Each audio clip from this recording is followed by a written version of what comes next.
Cette émission est rendue possible grâce à la famille des partenaires de l'Église de la Victoire.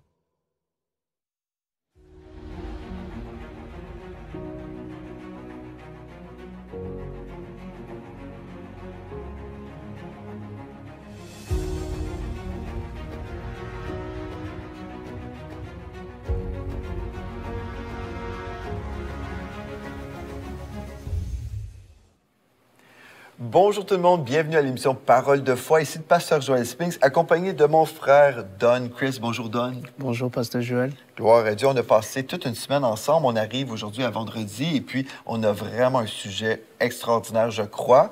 Jusqu'à présent, on a parlé comment Dieu s'est révélé à toi et t'as compris en fait qu'il te connaissait depuis toujours et que tu n'étais pas rejeté ni destiné à l'enfer comme on t'avait faussement enseigné. Dans la deuxième émission, on a compris aussi que Dieu t'a rencontré même après un temps où tu avais essayé de t'enlever la vie à 4 reprises. Dieu s'est révélé à toi. Dieu t'a sauvé la vie.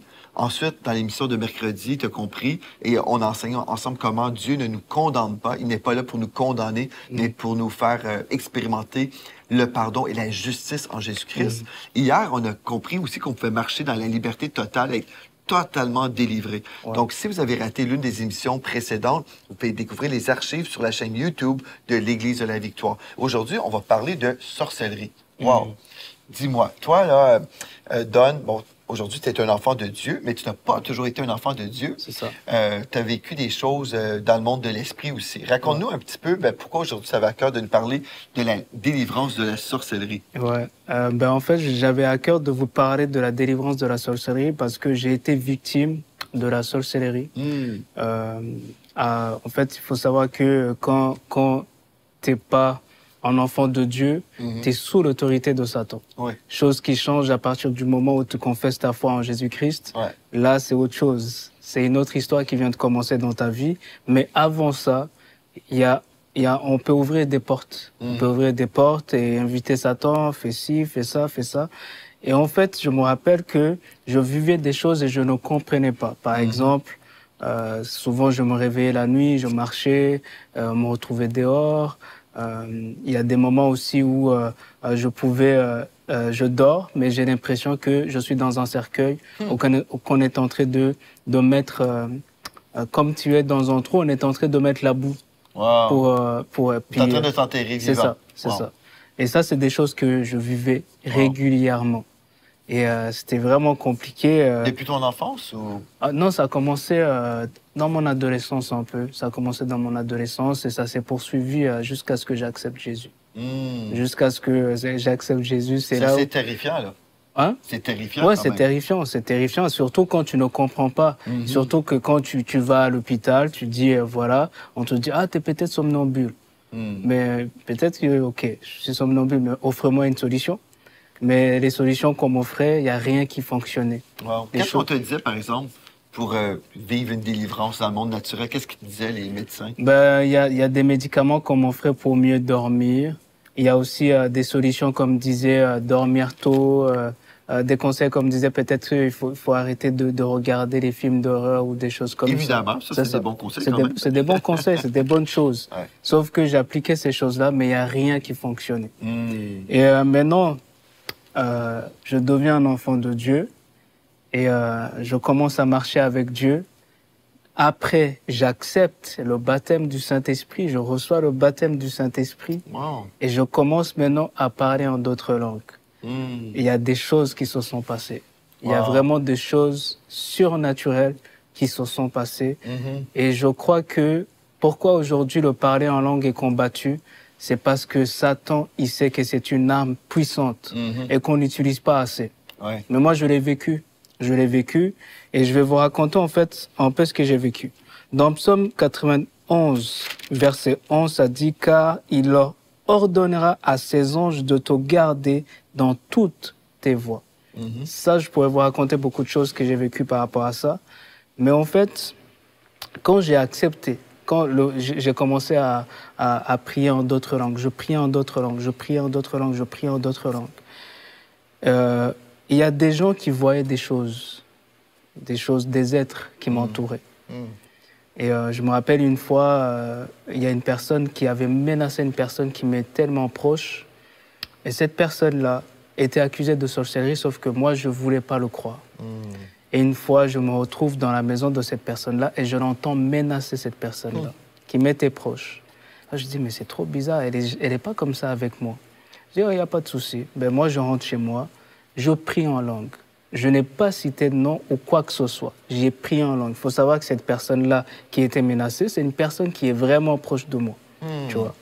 Je prie en langue, je prie en langue, je prie en langue. Après, cette personne-là m'appelle, me dit, viens à la maison, j'ai besoin que tu m'aides à faire telle chose. Ok, je dis, ok, j'arrive. Puis je m'en vais à la maison. J'arrive à la maison, la personne me voit. Mais au lieu de me regarder, elle regarde en haut comme ça. Comme si elle était éblouie. Éblouie, elle était saisie. Elle regarde en haut. Là, je dis, mais qu'est-ce qui se passe? J'ai observé, j'ai dit, mais qu'est-ce qui se passe? Habituellement, elle me salue, elle est toute contente de me voir, mais là, qu'est-ce qui se passe? J'entends le Saint-Esprit me dire, elle voit ton ange. Je dis, ok. Puis là, j'ai fait ce que j'avais à faire, je suis parti à la maison. Après, j'ai appris que la personne est partie. Elle n'était plus là.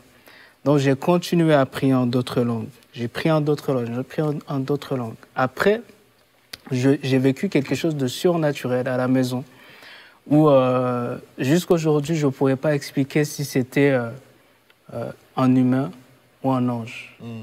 Mais il y a une personne qui a créé un compte WhatsApp qui m'a dit, en ce moment, continue de prier, continue de louer Dieu. Il y a des choses qui vont se passer. J'ai dit, OK. J'étais à la maison, je prie en langue, je prie en langue, je prie en langue. Et là, j'entends une voix qui me dit, va jeter tel vêtement. Et là, quand la voix m'a dit, va jeter tel vêtement, je savais le vêtement que je devais aller jeter. J'étais dans mon salon, je savais exactement le vêtement que j'allais jeter. Je dis, OK, ben, je vais le faire. Je prends le vêtement, je le mets dans un sac et je mets juste à côté de la porte. Je continue à regarder la prédication. C'était un mercredi, je regardais un live de guérison. Je continue à regarder un live de guérison, etc. Mais là, à un moment donné, j'entends, va jeter la chemise. Vraiment, c'était vraiment fort. Et là, j'ai pris la chemise, je suis allé, j'ai jeté la chemise. Je reviens chez moi, ça sentait la lavande dans toute la maison. La lavande dans toute la maison. C'était une odeur agréable et ça a duré des jours. Ça a vraiment duré des jours. Wow. Et là, j'ai découvert une chose. Le parler en langue, c'est une arme que chaque enfant de Dieu devait utiliser. Pourquoi? Parce qu'il y a des choses que le royaume des ténèbres peut faire ou va faire et nous, on n'est pas au courant. Parce que notre intelligence, en fait, fonctionne selon les informations qu'elle possède. C'est ça. Mais par exemple, par mon intelligence, je ne sais pas ce qui peut se passer demain. Par mon intelligence, j'ignore peut-être des choses qui ont été faites dans mon passé. Mais par l'esprit, je suis en dehors du temps et en dehors de l'espace. Et Dieu peut intercéder. Il peut intercéder en ma faveur, mais aussi en faveur des saints. Amen. Et c'est ça que j'ai vécu. Gloire à Dieu. Je vais juste répondre à une objection qu'on peut retrouver dans le corps de Christ. Plusieurs chrétiens disent « Ah ben moi, je ne crois pas dans les langues, ces choses-là. Les dons spirituels sont tous une chose du passé. En fait, depuis qu'on a la Bible, on n'a plus besoin de prier en langue. Toutes ces choses-là sont terminées et même certains vont se moquer. Certains, oui, malheureusement, vont se moquer de la vérité biblique, disant que les dons spirituels sont terminés pour aujourd'hui. Donc, le don des langues, le langage de prière qu'on peut avoir aujourd'hui, suite au baptême du Saint-Esprit, les gens disent, non, ça, c'est terminé. Et en plus, on va se moquer de ceux qui prient en langue. Mais en fait, la parole de Dieu nous dit ceci dans 1 Corinthiens, chapitre 1, au verset 7. Nous lisons, « Il ne vous manque aucun don. Il ne vous manque aucun don dans l'attente où vous êtes de la manifestation de notre Seigneur Jésus-Christ. » Et c'est un pasteur cessationniste qui ne croyait pas au don spirituel qui m'a avoué, à cause de ce verset, il dit, notre théologie cessationniste ne se tient pas parce que Jésus n'est pas revenu. C'est lui qui m'a pointé ce verset-là, qui m'a montré. Il disait, on enseigne que les dons spirituels sont terminés, mais j'ai de la difficulté avec notre théologie à cause de ce texte qui nous dit, il ne vous manque aucun don dans l'attente où vous êtes de la manifestation de notre Seigneur Jésus-Christ. Et c'est ce que tu dis par rapport à la prière en langue. Si c'est important et c'est une arme puissante, bien, Ceci voudrait dire, en fait, que Dieu nous a enlevé une arme. Et puis, on dirait, ben là, au final, ben, aujourd'hui, c'est facile. On n'a plus besoin des armes que l'Église primitive avait besoin. J'aimerais vous dire, nous avons encore des besoins. Et je vais juste lire un texte dans Corinthiens 14, 14, juste pour vous montrer une chose. Parce que des fois, dans la parole de Dieu, ben, des fois, dans nos traditions, on arrive à des compréhensions totalement fausses par rapport à ce que tu dis. Ben, mon intelligence ne comprend pas là, quand je prie en langue. Et on a dit, ah ben tu vois, ton intelligence ne comprend pas quand tu pries en langue, donc ça vaut rien. Ça ne vaut rien. Mais en fait, c'est pas le raisonnement ou la conclusion de l'apôtre Paul. Dans 1 Corinthiens 14, 14, nous lisons, si je prie en langue, donc déjà, c'est pas juste le don des langues pour donner un message public, mais on parle ici de la prière en langue. Donc, je peux prier en langue. OK? Donc, si je prie en langue, mon esprit est en prière. Mais mon intelligence demeure stérile. Donc, ici, je comprends rien. Je comprends rien. C'est correct. Que faire donc? Ah ben, vous ne devrez rien faire, ça donne rien. Ça, c'est ce que les gens disent. Mais non. Que faire donc? Je prierai par l'esprit, mais je prierai aussi avec l'intelligence. Je chanterai par l'esprit, mais je chanterai aussi avec l'intelligence. Donc, en gros, ce texte-là nous dit il y a la prière en langue qui existe, et quand je prie en langue, mon intelligence demeure stérile, et c'est super, en fait. C'est merveilleux, parce que ma tête a besoin des vacances de temps en temps. Parce que des fois, je suis tellement pris dans mes pensées, et je ne sais pas comment prier, mais quand je prie en langue, c'est mon esprit qui est connecté à l'Esprit de Dieu, qui va prier la volonté de Dieu. Et dans Romains, il faut aller là aussi, parce qu'on pourrait prendre le temps de tout décortiquer. Mais je te laisse lire Romains 8, verset 28. Le verset 28, les gens le citent toujours hors contexte, mais si on lit dans le contexte, on va découvrir la vérité. Là. Ben, tu veux que je commence au verset 26? 26, oui, ça serait bien. Ça dit, « De même aussi l'Esprit nous aide dans notre faiblesse, car nous ne savons pas ce qu'il nous convient de demander dans nos prières. » C'est ça. Mais l'Esprit lui-même intercède par des soupirs inexprimables, et celui qui sonde les cœurs connaît quelle est la pensée de l'Esprit, parce que c'est selon Dieu qu'il intercède en faveur des saints. Et là, au verset 28, nous savons du reste que toute chose concourt au bien de ceux qui aiment Dieu, de ceux qui sont appelés selon son dessein. Mais les chrétiens vont lire juste Romains 8, 28, toute chose concourt au bien de ceux qui aiment Dieu. Donc, des accidents de voiture là, quand ça concourt à mon bien. C'est pas ça que la Bible enseigne. Le texte 26-27 nous donne le contexte que c'est la prière en esprit. Si je prie en esprit, ben là, toutes choses vont concourir à mon bien. Mais si je ne prie pas en esprit, peut-être le cancer va vous tuer. Oui, c'est ça. Mais aussi, en fait, ici, c'est tellement puissant quand tu réalises, en fait, ce qui est en train d'être dit ici. Si aujourd'hui, je demanderais à n'importe quel chrétien, je dirais, est-ce que tu aimerais que Dieu intercède pour toi? Est-ce que tu aimerais ça? Chaque chrétien va dire oui, bien sûr, je veux que Dieu intercède pour moi. Mais c'est ce que ici ça dit. Ça dit c'est selon Dieu, c'est selon Dieu. L'Esprit lui-même intercède. L'Esprit lui-même intercède. Donc l'Esprit dont on parle ici, c'est le Saint-Esprit qui va nous inspirer dans notre esprit. On va dire les choses qui viennent du cœur de Dieu. Donc quand on se prive du parler en langue, on est en train de se priver en fait de la prière qui ne manque pas. Une prière qui ne manque pas sa cible. En fait, il y a des choses qu'on ne connaît pas. Amen. On vit dans une guerre spirituelle. Il y a des choses qu'on ne connaît pas. Des choses qu'on ne connaît pas. Et j'ai vécu des choses dans le monde spirituel. Par exemple, je me rappelle dans mon appartement où j'étais pas en train de rêver du tout. J'étais pas en train de rêver. Et là, je vois une personne qui rentre chez moi. Qui rentre chez moi alors que je dors. Qui rentre chez moi. Et cette personne-là avait un objet. Mais moi, je me réveille. Et je menace cette personne, je dis, tu sors d'ici. Et la personne est partie en courant. La personne est partie en courant. Alors qu'avant, on me malmenait dans mes rêves. Mais là, dans l'esprit, j'avais une autorité. Dans l'esprit, par le Saint-Esprit, je pouvais voir ce qui est en train de se passer et empêcher certaines choses de se produire. Et ça, c'est vraiment par la prière en langue. La prière en langue nous libère des œuvres de la sorcellerie. Et ça, c'est quelque chose qu'on ne parle pas souvent. Mais quand tu comprends ça, tu vas vraiment beaucoup utiliser la prière en langue. Dis-moi, pour quelqu'un qui a suivi l'émission d'hier, qui dirait, je croyais que vous aviez dit qu'on était déjà libéré, qu'on a été délivré par le Seigneur. Et là, tu dis que la prière en langue a un rôle à jouer pour notre liberté. Peux-tu expliquer un petit peu comment, toi, tu comprends ça? En fait, la délivrance, c'est quelque chose qui est déjà fait. Ça a été accompli. Donc, quand je suis en train de prier, je ne suis pas en train de demander à Dieu de me délivrer. Je suis en train de m'approprier ce qui m'appartient déjà. Donc, le Saint-Esprit, il intercède parce qu'il connaît la volonté de Dieu. Donc, quand le Saint-Esprit intercède, il n'est pas en train de prier en contredisant ce qui a été déjà fait par Dieu. Au contraire, il veut amener la manifestation de ce qui est déjà fait. C'est ça. Donc, on impose, en fait, au royaume des ténèbres, en fait, la manifestation de notre délivrance. C'est ça. C'est ça, parce que le diable, lui, il rôde, l'ennemi rôde comme un lion rugissant, cherchant qui il va dévorer. Et celui qui ne connaît pas son identité en Christ, il peut le dévorer.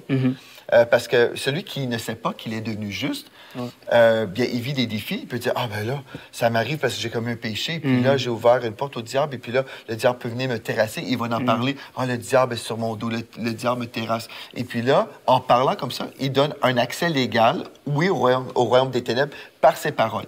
Parce qu'il ne dit pas la vérité sur lui-même, il déclare plutôt les traditions ou les raisonnements humains. Donc ça, c'est une chose très importante à réaliser que en fait, on veut fermer la porte au diable et puis vraiment comprendre que nous sommes en autorité. La prière fervente du juste a une grande efficacité. Le texte ne dit pas la prière fervente a une grande efficacité, mais la prière fervente du juste, je dois savoir que je suis juste. Je dois savoir ce que Jésus a fait pour moi. Mais si je crois, ben, j'ai besoin d'être fervent. Mais je supplie Dieu, par exemple. Oh, s'il te plaît, délivre-moi. Je peux être fervent, je peux pleurer, crier, me jeter par terre, mais c'est pas à force de volume que je vais avoir ma victoire. C'est ça. Mais c'est quand je connais la vérité, vous connaîtrez la vérité, et la vérité vous rendra libre. Je vous connaîtrai la vérité par rapport à la prière. Aussi, il y a toutes sortes de prières qu'on voit dans la parole. J'ai fait des séries complètes sur les types de prières.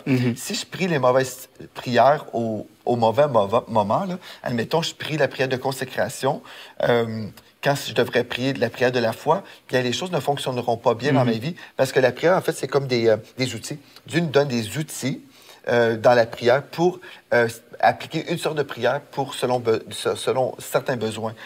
Mais par exemple, si je dis « Oh Seigneur, sauve mes enfants, si c'est ta volonté », non, cette prière ne fonctionnera pas, parce que Dieu veut que tous soient sauvés. Donc là, je ne connais pas la volonté de Dieu et je prie « Si c'est ta volonté », quand je devrais connaître la volonté de Dieu. Donc, je devrais plutôt dire, je réclame dans le nom de Jésus mes enfants pour Jésus-Christ. Voyez-vous, c'est des choses importantes. Dieu nous parle des types de prières. J'ai fait des séries disponibles sur la chaîne YouTube de l'Église de la Victoire si vous voulez découvrir les types de prières. C'est ça. Ben, de toute façon, quand on prie, il faut toujours connaître la volonté de Dieu, en fait. Et une fois que tu connais la volonté de Dieu, ça va te diriger dans quel genre de prière tu vas prier. Est-ce que, dans ce cas-là, je vais prier pour prendre autorité ou je vais prier pour connaître la volonté de Dieu ou c'est quelque chose qui a déjà été fait par Dieu. Donc la volonté de Dieu nous montre toujours la direction de la prière. Et donc pour continuer un peu avec mon témoignage, pour montrer en fait que nous, les enfants de Dieu, nous avons une autorité et il faut faire attention à ce qu'on déclare. Je me rappelle que Pasteur Mathilde dit souvent qu'il prie le psaume 91. Le psaume 91, elle le déclare souvent. Et je me rappelle que à un moment donné, je devais accompagner mes amis quelque part. Et le matin, j'avais passé du temps avec Dieu, j'avais confessé la parole de Dieu, j'avais remercié Dieu pour les anges qui me protègent, les anges qui m'accompagnent partout. Et là, maintenant, je sors avec mes amis. Pendant qu'on est sur la route, mon ami, il décide d'aller sur la voie de gauche. Sauf que sur cette voie-là, il y avait un gros camion qui venait dans cette direction-là. Et le gros camion allait directement rentrer dans la voiture. Mais ce qui s'est passé, moi je regarde, je suis en avant, je regarde, je vois le camion qui est là, qui est vraiment proche. Mais j'étais dans une paix. Tout le monde criait dans la voiture sauf moi, j'étais dans la paix. Jusqu'à aujourd'hui, tu me demandes pourquoi tu étais dans la paix, je ne sais pas. Ben, je peux dire que c'était la puissance de Dieu qui était là. Et là, par après, je vois quoi? Les deux voitures qui font comme ça. Les deux voitures ont fait comme ça. Mais les gens qui étaient avec moi... Ils étaient renversés, là. Les deux étaient renversés. En fait, c'est comme s'ils étaient sur deux roues. Oh, wow. Comme ça. Mais c'est comme si les gens qui étaient avec moi n'ont pas vu ça. C'est comme si j'étais le seul à le voir. C'était rapide, tellement rapide. Mais en même temps, c'était comme si j'étais au ralenti, moi. C'est comme si j'étais au ralenti. Et là, je vois toutes ces choses-là qui se passent. Après, mon ami revient au milieu. Là, je dis, qu'est-ce qui vient de se passer? Et là, je me rappelle, il ordonnera à ses anges de te garder dans toutes tes voies. Et ça, c'est l'héritage de chaque enfant de Dieu. En fait, la prière en esprit, l'autre jour, tu nous enseignais sur les armes du croyant. Et la prière en esprit fait partie des armes du croyant. Oui. Et en fait, quand tu es en train de prier en esprit, tu es en train d'envoyer des flèches dans le camp de l'ennemi. Et ne te prive pas, en fait, de cette arme-là. Ne te prive pas. Gloire à Dieu, j'ai fait une série, en fait, je crois, à Parole de foi, sur les armes. Mais en gros, Éphésiens, chapitre 6, au verset 18. En fait, on ne pense pas que la prière en langue fait partie des armes du croyant. Ouais. On l'ignore souvent. On arrête, même dans ma Bible d'études ici, là, tu vois, il y a de l'espace parce qu'on a séparé tout ça. Là. Mais en gros, il est écrit au verset 13. Je vais prendre le contexte. Là. Donc, Éphésiens chapitre 6, au verset 13. C'est pourquoi prenez toutes les armes de Dieu afin de pouvoir résister dans le mauvais jour et tenir ferme après avoir tout surmonté. Donc, après avoir expérimenté la victoire à tous les niveaux. Tenez donc ferme, ayez à vos reins la vérité pour ceinture. Donc, ma ceinture, ce qui va tenir l'armure du croyant, c'est la vérité. Ouais. C'est la parole de Dieu. La parole de Dieu est la vérité. Revêtez la cuirasse de la justice. Donc, la cuirasse, c'était l'armure. Et la justice, c'est de savoir qui je suis en Christ. Donc, je suis saint. Donc, la cuirasse protège tout le corps, en avant, le dos, tout le corps. Mettez pour chaussure à vos pieds le zèle que donne l'Évangile de paix. Et le mot paix ici nous parle de prospérité. C'est le mot, en fait. Donc, mettez à vos pieds le zèle. Donc, j'ai besoin d'être zélé, pas amorphe, mais zélé pour Jésus-Christ et pour le message qu'il nous a donné. Prenez par-dessus tout cela le bouclier de la foi. Donc, c'est pas juste quand le texte dit par-dessus tout cela, ça veut simplement dire vraiment, je vais continuer, avec lequel vous pourrez éteindre tous les traits enflammés du malin. Donc, je vais le mettre en avant. Je vais mettre le bouclier de la foi en avant. C'est ça que ça veut dire. Prenez aussi le casque du salut. Donc, ici, au niveau de mes pensées, mon identité en Christ. Et l'épée de l'esprit. On a déjà vu que la Bible était la vérité, mais l'épée de l'esprit nous parle de la parole dans notre bouche et le réma. Donc, j'ai le réma de la parole que je déclare, qui est la parole de Dieu. Faites en tout temps. Verset 18 est collé avec les armes du croyant. Faites en tout temps, par l'esprit, toutes sortes de prières et de supplications. Et la supplication, en fait, ne nous parle pas de supplier Dieu. C'est la traduction ici en français, mais la supplication nous parle de pétition. C'est des prières écrites avec des versets à l'appui. Comme si je suis un avocat, je me présente en cours et je me présente devant le trône de la grâce pour obtenir miséricorde. Donc, les pétitions, veillez à cela avec une entière persévérance et priez pour tous les saints. Et puis, gloire à Dieu. C'est que la prière en esprit fait partie justement de ces armes que Dieu nous donne. Ouais. Mais aujourd'hui, on nous enseigne énormément contre cette arme-là. Et ça, en fait, c'est l'ennemi qui fait ça.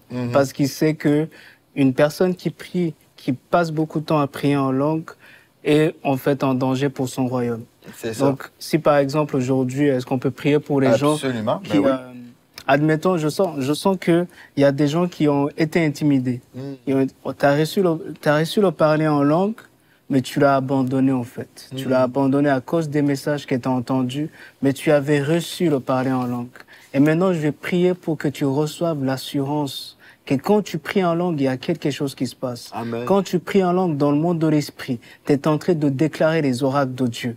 Amen. Amen. Maintenant, si par exemple, tu aimerais recevoir ce cadeau-là que Dieu t'a donné, c'est tout simplement par la foi. C'est tout simplement par la foi. Je vais commencer par la personne qui a perdu l'assurance. Maintenant, reçois l'assurance au nom de Jésus. Que l'assurance te saisisse là où tu es et que ta langue maintenant se remette à parler en d'autres langues au nom de Jésus. Amen. Maintenant, pour la personne qui n'a jamais parlé en d'autres langues, Saint-Esprit, merci de toucher la bouche de cette personne. Merci de remplir cette personne au nom de Jésus. Sois rempli maintenant. Sois rempli du Saint-Esprit et mets-toi à parler en d'autres langues. Que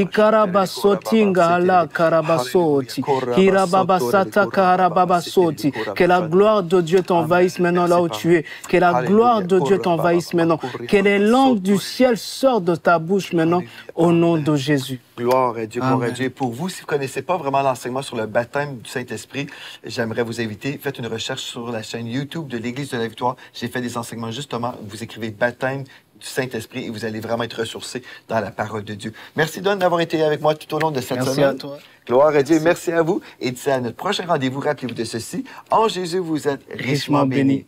Vous êtes bénis par les messages révolutionnaires de l'Église de la Victoire.